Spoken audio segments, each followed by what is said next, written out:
SC/ST act और इसके दुरुपयोग पर छिड़ी बहस के बीच देश की सबसे बड़ी अदालत ने बड़ा फैसला सुनाया। SC/ST एक्ट के एक मामले की सुनवाई के दौरान सुप्रीम कोर्ट ने कहा, सिर्फ यह तथ्य कि शिकायतकर्ता SC या ST है, इसके आधार पर अपराध नहीं बन सकता।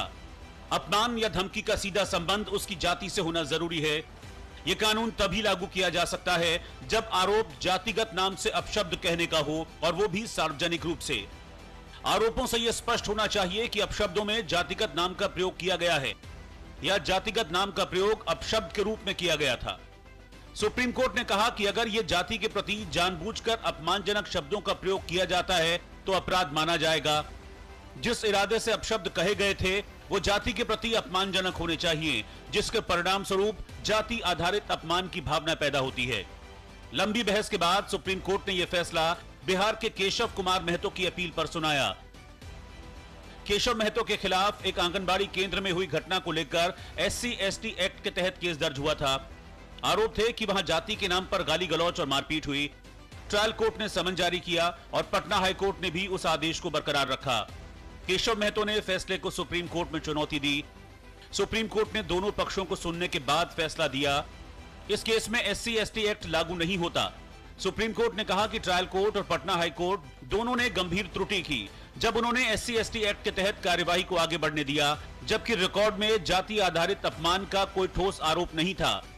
इसके साथ ही सुप्रीम कोर्ट ने पटना हाई कोर्ट के 15 फरवरी 2025 के फैसले को पलट दिया और अपीलकर्ता के खिलाफ चल रही कार्यवाही को पूरी तरह से रद्द कर दिया। पटना हाई कोर्ट के आदेश को निरस्त कर सुप्रीम कोर्ट ने साफ कर दिया है कि अनुसूचित जाति या जनजाति से संबंध रखने वाले शख्स को अपशब्द और गाली देना SC/ST एक्ट 1989 के तहत अपराध नहीं बनता, जब तक यह साबित न हो जाए कि ऐसा जाति के आधार पर अपमान करने की मंशा से किया गया है।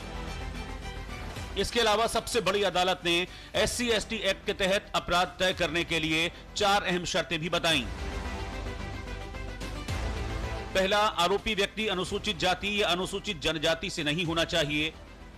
दूसरा, आरोपी को जानबूझकर अनुसूचित जाति, अनुसूचित जनजाति के किसी सदस्य का अपमान करना या उसे डराना धमकाना चाहिए। तीसरा, आरोपी को ऐसा उस व्यक्ति को अपमानित करने के इरादे से करना चाहिए।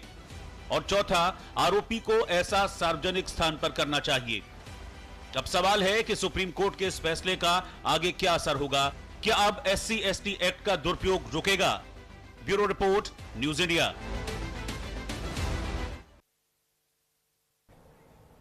तो आज इसी मुद्दे पर हम चर्चा करेंगे। हमारे साथ खास मेहमानों